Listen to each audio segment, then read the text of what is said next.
हिंदी साहित्य के प्रतिष्ठित लेखक लेखिकाओं की कहानियों के चैनल में आपका स्वागत है। आज सुनिए हिंदी की प्रतिष्ठित लेखिका सुषमा मुनींद्र जी की लिखी हुई कहानी प्रेम रसायन। तो शुरू करें कहानी प्रेम रसायन। जब भी कॉलेज के दिनों को याद करती हूँ, रायरेकर मैडम याद आ जाती हैं। वे हम छात्राओं को कभी पसंद नहीं रहीं। वस्तुतः वे हमें इतनी नापसंद रहीं कि एक इसी कारण से वो अविस्मरणीय बन गईं। दरमियाने कद की सांवली आकृति, 40 के आसपास का प्रसाधन विहीन सख्त चेहरा, तनाव युक्त भाल पर भौं के बीच उभरी हुई ऊर्ध्व नसें, भिजे हुए जबड़े, सिकुड़ी हुई शुष्क आंखें, क्रोध से कुटिल प्रतीत होते अधर, टेढ़ी मांग निकाल कर कसकर बांधा गया जूड़ा, गर्दन में पोता गया टेल्कम पाउडर जिसकी सफ़ेदी और खुशबू उनके निकट होने पर महसूस की जा सकती थी, लंबी बाहों का सफ़ेद ब्लाउज, हल्के रंगों की सूती झकाझक कलफ लगी साड़ी, कमर में खोसा गया पल्ला। दाहिने हाथ में रजिस्टर के ऊपर चौक का डिब्बा रखे हुए मैडम सरपट चाल से क्लास में दाखिल होती। इस तरह पढ़ाना शुरू कर देती जैसे बहुत देर से पढ़ा रही हैं और अब तक पूरे फ्लो में आ चुकी हैं। कुल मिलाकर उलझा हुआ व्यक्तित्व। उन्हें देखकर लगता बचपन में भी उनका चेहरा भोला, कोमल, चमकीला और ताज़ा नहीं रहा होगा। वे बचपन में भी इतनी ही सख्त, क्रोधी, घुनी, कुंठित, किसी स्तर पर निराश रही होंगी। बीएससी फाइनल में रायरेकर मैडम हमारी क्लास सप्ताह में 2 दिन लेती थी। वे 2 दिन कयामत के होते। मैडम प्रश्न पूछती, हमारी दशा दयनीय हो जाती। उनके सख्त चेहरे, कठोर मुद्रा, आतंकित करते तीक्ष्ण स्वर के कारण हम उन प्रश्नों के उत्तर भी न दे पाते जो हमें मालूम होते। एक प्रश्न का उत्तर दो तो दूसरा प्रश्न, तीसरा, जब तक निरुत्तर ना हो जाओ। मैडम श्याम पट पर इक्वेशन लिखते हुए अचानक हमारी ओर पलटती। समझ में आ रहा है? जी मैडम, संवेद स्वर। सब कुछ समझ में आ रहा है? जी मैडम। क्या समझ में आया, कौन बताएगा? हमारी गर्दन स्वतः झुक जाती। हमारे मौन से मैडम क्रोध को प्राप्त होती। मैं जब से पढ़ा समझा रही हूँ, तुम लोगों को कुछ समझ में नहीं आया? तुम लोग बेवकूफ़ हो या मुझे पढ़ाना नहीं आता? कुयोग से रायरेकर मैडम का अगला पीरियड फ्री होता था, इसलिए पीरियड समाप्ति के बाद भी हमारा कोर्ट मार्शल तब तक जारी रहता जब तक अगले पीरियड के लिए वनस्पति शास्त्र की लीला मैडम क्लास के दरवाजे पर ना आ खड़ी होती। लीला मैडम अपनी सुस्ती और कामचोरी के कारण देर से पहुंचती थीं या किसी षड्यंत्र के तहत, नहीं मालूम। हमारे मौन पर रायरेकर मैडम का स्वर तीक्ष्ण हो जाता। किसी को कुछ समझ में नहीं आया? मुझे पढ़ाना नहीं आता? मैं अपनी डिग्री रद्द करवा लूँ तो? हम आतंकित। मैडम समझ जाती सामूहिक रूप से पूछने पर हमसे कुछ उगलवाया नहीं जा सकेगा। वे अचानक चौक का टुकड़ा किसी की ओर उछाल देती। टुकड़ा जिस छात्रा पर पड़ता वो हत्ते चढ़ जाती। खड़ी हो जाओ। छात्रा वहीं खड़ी हो जाती। कुछ समझ में आया? हाँ। क्या? सब। इस बोगस बैच में एक लड़की है जिसे सब समझ में आ गया। लो चौक पकड़ो, ब्लैक बोर्ड पर वो सब समझाओ जो तुम्हें समझ में आ गया है। मैडम डस्टर से श्याम पट साफ कर देती। मैडम के मुख पर निर्मम किस्म का आनंद झलक आता, जैसे छात्राओं को उत्पीड़ित करने में उन्हें तुष्टि मिलती है। छात्रा अपनी जगह पर कायम रहती। जल्दी करो मैडम, आधा समझ में आया है। वो आधा समझा दो, फिर मैं आधा समझा दूंगी। 1000 बार समझाऊंगी, पढ़ना चाहो तब। लड़कियां होशियार हों तो पढ़ाने में रुचि रहती है। ऐसा बोगस बैच मैंने आज तक नहीं देखा। तुम लोग पास नहीं हो सकती, रसायन शास्त्र में तो नहीं। ऐसा बोगस बैच। पढ़ना नहीं है तो माँ बाप का पैसा न फूको, शादी करो, आबादी बढ़ाओ। मैडम यही कुछ प्रत्येक क्लास में कहती थीं। उनकी दृष्टि में कॉलेज की समस्त छात्राएं अकोविद और अज्ञानी थीं। शादी के प्रसंग पर कुछ रूमानी तबीयत वाली लड़कियों के चेहरे कुमकुमी हो जाते, जिन्हें देखकर मैडम सुलग उठती। लंबी विभत्स उसासे छोड़ती, फिर अपनी चहेती सिंधु से कोई प्रश्न पूछती। सिंधु उत्तर दे देती। सिंधु मैडम के साथ उनके घर में रहती थी, इसलिए हमें संदेह था मैडम उसे बता देती होंगी क्लास में क्या पूछेंगी। सिंधु की श्रेष्ठता जांच मैडम की वक्र दृष्टि हम अकोविदों की ओर घूमती। इस बैच में सिंधु जैसी अच्छी लड़की है, वरना मैं इस क्लास में आना छोड़ दूँ। राम राम करके पीरियड खत्म होता, मैडम प्रस्थान करती। हमारे फेफड़ों में ठहरी हुई सांस बाहर आती। तब हमें मालूम नहीं था रायरेकर मैडम सिंधु की संरक्षिका हैं। हम 6-7 लड़कियों का समूह था। सिंधु दूसरे समूह में रहती थी। एक बार क्लास में हमारे समूह में रायरेकर मैडम की चर्चा छिड़ी हुई थी। मैडम बहुत क्रूर हैं, इतना डांटती हैं कि मुझसे जो उत्तर बनता है मैं वो भी भूल जाती हूँ। मैं तो उत्तर जानते हुए भी नहीं बताती कि मैडम को खींचने दो। वे खींचती हैं तो मुझे मज़ा आता है। चेहरा ऐसे बनाए रहती हैं जैसे पढ़ाकर हम पर एहसान कर रही हैं, पढ़ाने के बदले वेतन पाती हैं। हम लोग मुफ्त में नहीं पढ़ते, कॉलेज को फीस देते हैं। प्रैक्टिकल में नंबर काट लेंगी वरना इन्हें करारा जवाब देते। बड़ा धमकाती हैं, प्रैक्टिकल में देख लूँगी। इन्हें लड़कों के कॉलेज में भेज दिया जाए तो लड़के सीधा कर दें। अरे शादी ब्याह नहीं हुआ इसलिए अकेलेपन से परेशान रहती हैं, शादी कर लेती तो मुलायम पड़ जाती। पति इन्हें एक दिन न रखता क्योंकि वो इनका स्टूडेंट ना होता ना। और खबर सुनो, सिंधु इन्हें आदर्श मानती हैं। बाप रे, मुझे तो मैडम में कोई आदर्श नहीं दिखता। हाँ, पढ़ाती अच्छा हैं पर इतनी अड़ियल और कठोर हैं कि इनके इस गुण पर पानी फिर जाता है। सैडिस्ट हैं, किसी मनोचिकित्सक से सलाह लें। और सिंधु अचानक ना जाने किस बेंच से प्रकट हो गई। वो शायद बहुत शांति और धैर्य से जांचती रही होगी हम किस सीमा तक बातें कर सकते हैं। अपने में गुम वो चुप्पा लड़की ओजपूर्ण वाणी में प्रमुख वक्ता की नाई बोल सकती है, हम नहीं जानते थे। सिंधु के पतले चेहरे का भाव डरावना था। तुम लोग मैडम के बारे में यही जानती हो? दुष्ट हैं, कठोर हैं, विचित्र हैं, सैडिस्ट हैं, पढ़ाकर एहसान नहीं करती। तुम लोग एकदम घटिया हो। हम लोगों में एक भी उनके जैसी बन जाए तो मैं समझूंगी रायरेकर मैडम की मेहनत सफल हो गई। मैडम 6 भाई बहनों में सबसे बड़ी हैं। पढ़ाई पूरी ही की थी कि अमरनाथ की यात्रा पे गए उनके माता पिता चल बसे।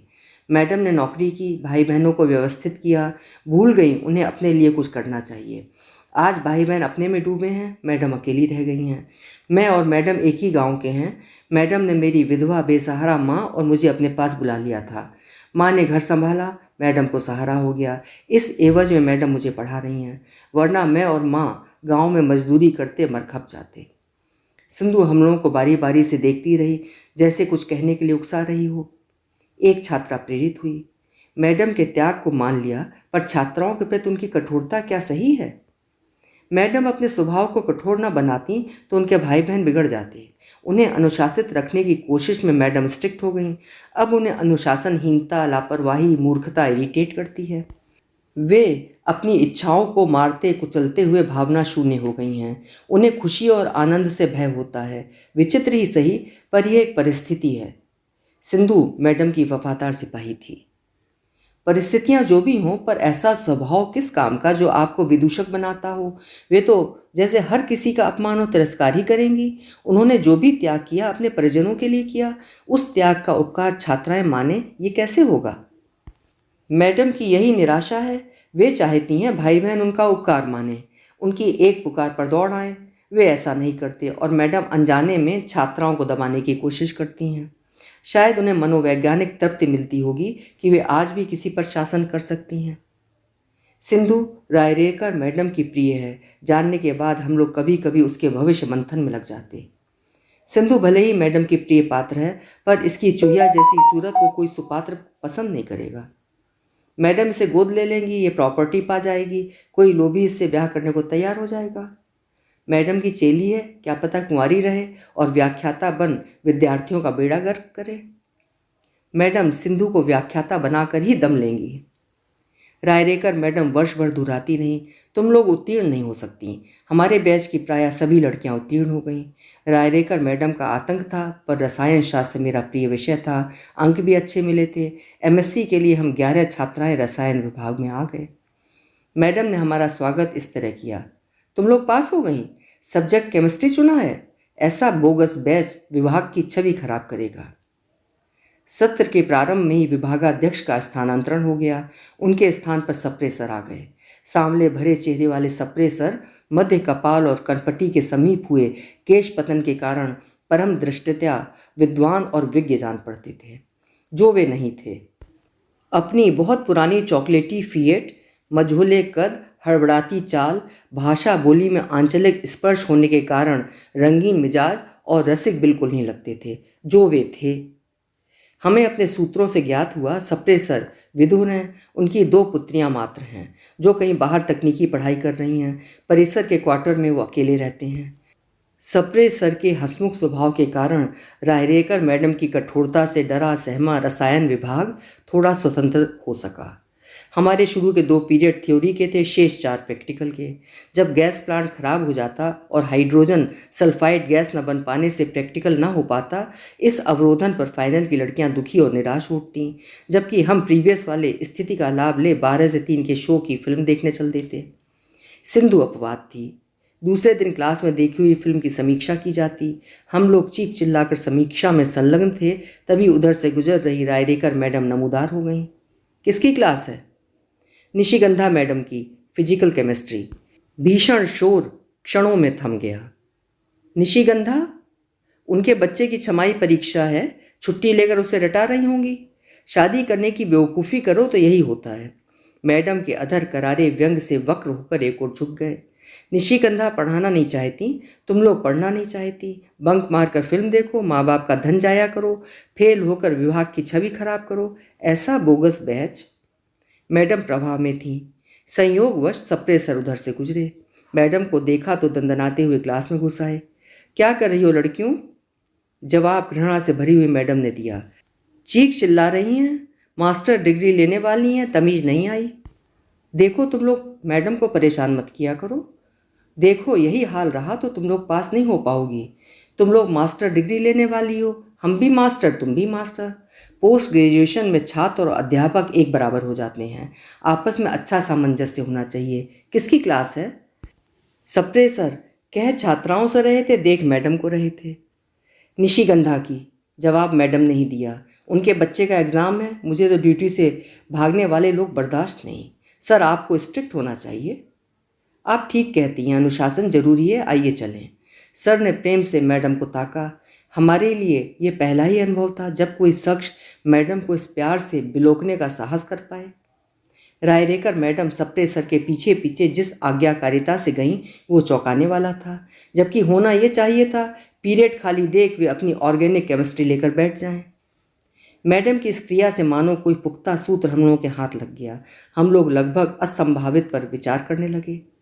सप्रे सर विधुर, रायरेकर मैडम कुंवारी, ये मिलन हो सके तो मैडम का घर बस जाए, सर के दिल का वीराना आबाद हो। सर दुलार से मैडम को ताकते हैं, मैडम उन्हें भाग ही हैं। पछताएंगे, मैडम दुलत्ती झाड़ती हैं। वो इसलिए कि उन्हें कोई प्रेम करने वाला नहीं मिला, मिल जाएगा तो सुधर जाएंगी। छात्राएं सप्रे सर की नज़र ताड़ने लगीं। वे मैडम के प्रति अनुराग रखते हैं, आभास होने लगा। मैडम की भाव दशा का ठीक ठाक अनुमान नहीं हो पा रहा था, क्योंकि क्रोध उनके चेहरे का स्थायी भाव था। विभाग में सेमिनार होते थे, बाहर से आए प्राध्यापकों के व्याख्यान होते। हम लोगों के लिए सेमिनार अटेंड करने का पहला अवसर था। सप्रे सर के निर्देशानुसार सभी छात्राओं को छोटे छोटे पुष्प गुच्छ जो परिसर के उद्यान में लगे विद्या, Gendi, बरबीना, pansy, candy tuft, Flask आदि मौसमी पुष्पों से बना दिए गए कि प्रमुख अतिथि को देते हुए अपना परिचय देना है। रायरेकर मैडम कक्ष में आईं। छात्राएं अतिथि को पुष्प गुच्छ भेंट करेंगी सुनकर रिसा गईं। ये ड्रामा नहीं होगा। फूलों को इकट्ठा करो, गुलदस्ते में गेस्ट की मेज पर रखो। परिचय अपने स्थान पर खड़े होकर देना है। तुम लोग तो जानती हो। मैडम ने फाइनल की छात्राओं की ओर ताका। सप्रे सर बोले हैं, फाइनल की छात्रा ने कहा। सर क्या जाने, मैडम ने इस विश्वास के साथ कहा जैसे सर पर अधिकार समझने लगी हैं। सिंधु ने अपने अधिकारों का प्रयोग करते हुए पुष्प गुच्छ समेटे। बड़ा भारी गुलदस्ता बन गया। व्यस्तता में डूबे सप्रे सर तेज तेज चलते हुए आ पहुंचे। मेज पर रखे बड़े भारी गुलदस्ते को देखकर चौंके। लड़कियों, तुम लोगों को समझ में नहीं आता? मैडम आगे कूद आई। सर सेमिनार पहले भी हुए हैं, हमारी छात्राएं फूल पकड़ाएं ये नहीं हुआ, भद्दा लगता है। मैडम कदाचित पहली मर्तबा छात्राओं को हमारी घोषित कर रही थी। भद्दा क्या है? औपचारिकता है। हम पहले जहाँ थे वहाँ ऐसा होता था। सप्रे सर जोर देकर बोले। यहाँ नहीं होता, लेकिन अब आपकी मर्जी। सप्रे सर समर्पित थे। शायद रायरेकर मैडम को प्रभावित करने का मौका खोना नहीं चाहते थे। उस क्षण मैडम की चढ़ी हुई नज़र बदली हुई प्रतीत हुई। उस क्षण हमने मैडम को मुस्कुराते हुए देखा। इसके पहले हमने मैडम को मुस्कुराते हुए नहीं देखा था। शायद सिंधु ने देखा हो। उन्होंने छात्राओं का पक्ष भी कदाचित पहली बार ही किया था। वे नहीं चाहती थी छात्राएं अतिथि को इस तरह पुष्प भेंट करें। मैडम संभवतः परिवर्तनशील स्थिति से गुजर रही थीं। प्रेम में शक्ति होती है प्रमाणित हो रहा था। सप्रेसर अनोखे सिद्ध हो रहे थे। मामला गंभीर बनता जा रहा था। मैडम हमारे साथ प्रयोगशाला में होती, सप्रेसर किसी बहाने वहाँ राउंड पर आ जाते। मैडम के मुख पर ढका मुदा मान, विजय, लज्जा का भाव उभर आता। हम लोग इस भाव के आदी नहीं थे, इसलिए लगता ये क्रोध की कोई निराली मुद्रा होगी। सप्रेसर बोले, इधर से गुजर रहा था, सोचा देख लूं कि आप क्या कर रही हैं। आज ठंड बहुत है, लड़कियां अपना काम कर रही हैं, आइए चाय पी जाए, घर से मंगवाई है। नहीं नहीं, और जुखाम पीड़ित मैडम की छींकें शुरू। आपकी तबीयत नासाज है, सर बोले। मैडम ने हाथ के संकेत से बताया वो दुरुस्त तंदुरुस्त हैं। सर चिंतित दिखे। मैं शौकिया तौर पर होम्योपैथी करता हूँ, आपको कुछ खुराक? चीखें रुकी तो मैडम ने रिसाई अदा से कहा, मैं कभी बीमार नहीं होती, आप मुझ पर होम्योपैथी का परीक्षण न करें। परीक्षण? हा हा हा, आइए चाय पी जाए। सर विहंस कर बोले। अचरज, हमारे सिर पर भूत की तरह चढ़ी रहने वाली मैडम सर के मनोहार पर चली गईं। उनके भीतर निश्चित रूप से किसी मधुर भावना का स्फुरण हो रहा होगा। प्रथा के अनुसार फाइनल की छात्राओं को फेयरवेल दिया गया। हमारी जानकारी में पहली बार हुआ जब रायरेकर मैडम किसी आयोजन में 2 शब्द बोली। कार्यक्रम में वे नितांत निष्क्रिय रहती थी। ये बैच बहुत परिश्रमी और अनुशासित रहा है। मैं आशा करती हूँ कि सभी छात्राएं न केवल अच्छे अंकों से उत्तीर्ण होंगी, बल्कि योग्यता सूची में स्थान बनाकर संस्था का नाम ऊंचा उठाएंगी।